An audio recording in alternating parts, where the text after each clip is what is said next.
Hello again, Patron. Thank you again so much for continuing to support my work here on Patreon. Your contributions are directly helping me make better and more sophisticated video essays. And I hope these behind the scenes videos are giving you some idea of the thought and the kind of care that goes into these things.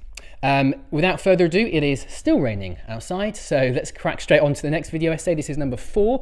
It was called Cause and Effect. Let's go. So first of all, I hope you like the True Detective inspired poster frame I created for this one. My girlfriend and I were watching series 1 when I was making this, so I thought I'd just borrow that idea.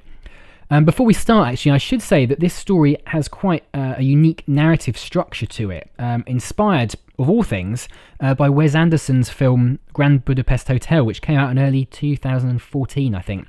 If you've seen it, you'll know that it sort of starts in the present day and then rewinds back to the 80s before rewinding back to the 60s and then again to the 1930s, kind of where the bulk of the story plays out, before accordioning back to the present day at the very end. I remember seeing it in the cinema and being impressed and kind of thinking to myself, wouldn't it be cool to do that with a history documentary? And a few months later, I had this opportunity. The thing that's crucial about it, though, is it isn't used as a gimmick. It's entirely organic to the kind of big idea that the video essay is trying to make. So with that in mind, let's take a look. So this opening scene sets up several visual themes at once. We've got the weather, we've got the idea of reading a book, and of course the story itself. It's a little bit Ken Burns on acid, but one of the challenges when you tell a specific story from history is that you often don't have specific footage of it happening, so you're forced to be creative and think around the problem. And it's actually one of my favourite kinds of problems to solve in these films. As well as Wes Anderson, there's also another cinematic influence on this video essay, which is Citizen Kane, with this shot here. I originally wanted to tell this story by having two film editors arguing over a film they were making, sort of how the reporters in Citizen Kane discuss Kane's life near the beginning. I wrote a script for it and everything, but it just kind of didn't work in the end. I still wanted to have the aesthetic, the really strong shadows and the streaks of light filled with smoke. I'm not a smoker myself, so I basically got a load of incense sticks and basically hotboxed my apartment to kind of give some volume to the light, which I don't know if you can see in the end or not. So this story is all leading towards a book, so that motif needs to be established as earlier on as possible. These graphics aren't that great, to be honest. If I can ever afford it, I think I'll probably bring in a motion designer to tidy up things like this in future projects. This much on your armies and your navies, can you ever justify not using them? To make it worse, I use weather as a visual metaphor throughout this story. Many historians writing about World War I talk about the storm clouds building over Europe, so I use this idea. It's nice and visual and shows change over time, but because we're going back in time, we're actually going to see the storm disappear, which kind of underlines the point of the story. And another device that I've used a lot since is the repeated title slide. You just saw the date go past there. In this video, I have this animation rewinding to reveal each new year. But each time it's repeated, it kind of becomes stronger as you guys, the audience, feel that the story is heading somewhere important. I used it really heavily in the Bananas film, which I made just after this one. Building 5 of them. And so Britain commissioned 4 more, and this shipbuilding. And another repeated motif as well, which I just talked over now, is the book. So in each stage of the story, I peel one extra book off the top of the pile, slowly getting us closer to the book at the bottom, which is the kind of big reveal at the end. What I like about going back in time is that it raises this idea that everything has a cause and that you can keep tracing stuff back further and further into the depths of history if you want to. And this is a story about the unexpected results that journey brings, which is why the reverse story structure isn't a gimmick, but really essential to the narrative. And as we go backwards in time, the story becomes progressively more intimate. So we start with the big geopolitical movements, and it's here that this is narrowed down into a family feud.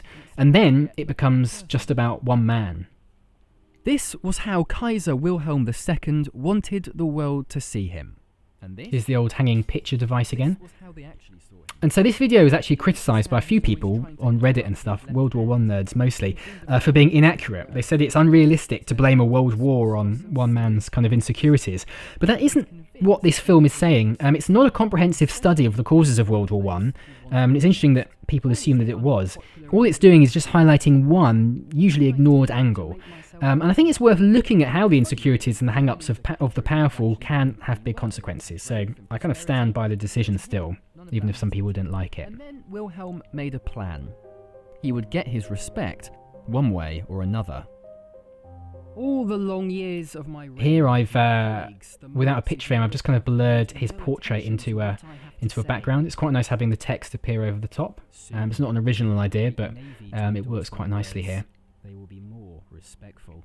And this is the point where we kind of make that big connection that a lot of this happened because of his insecurities. And having made it, I think it's important, to give people a moment to reflect on it and feel. So this composite of the 4 photographs sinking into the depths of the muddy horror of the trenches with no dialogue just allows us to put it all together in our mind and reflect a little bit. And this moment just afterwards is really important as well. This is the first time, I think anyway, that I used what we can call a reversal. So it's a moment when you think the story is done, but then another twist is presented to sort of say, you think that's it, but there's more. So we develop the mystery a little bit more. It does kind of rely on people believing that point about Germany's coastline, but I think it holds up. Obsession with the sea all about? Why risk everything to build a navy you don't even need? And the repetition of the dates once again shows us that we're going back one more time. I don't even need to say it. Times when the answer isn't in the history books. And here's the book. And it's now at the climax that some of these themes and motifs that I've been weaving in since the beginning start to pay off. So we have this theme of books, we have the weather. This shot's actually a composite to kind of fit the guy's photograph into the book. You've got to have a big and powerful navy. From the Romans to Napoleon, he said, history proves that ships equal success.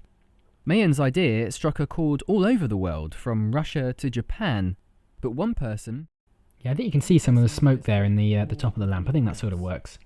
And here's that Vertov idea again. So we can see Wilhelm connecting the dots in his own mind as we cut from him to these keywords in the book. Reading but devouring Captain Mayenn's book. I am trying to learn it off by heart. And just like at the end of Grand Budapest Hotel, we're now accordioning forwards in time. The storm clouds are gathering now. The tension is building. The war is becoming more inevitable as we head faster and faster towards the place that the story started.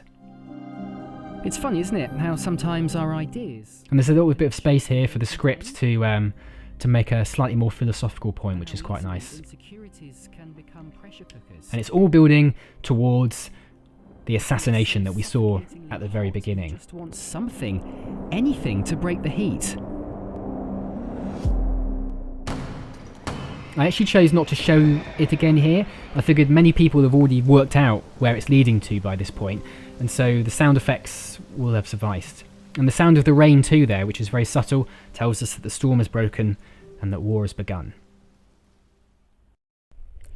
This film was never really that popular in the end though, relatively, compared to the others. I wonder if there's just perhaps a smaller audience who are interested in this particular era and this kind of period in history in general.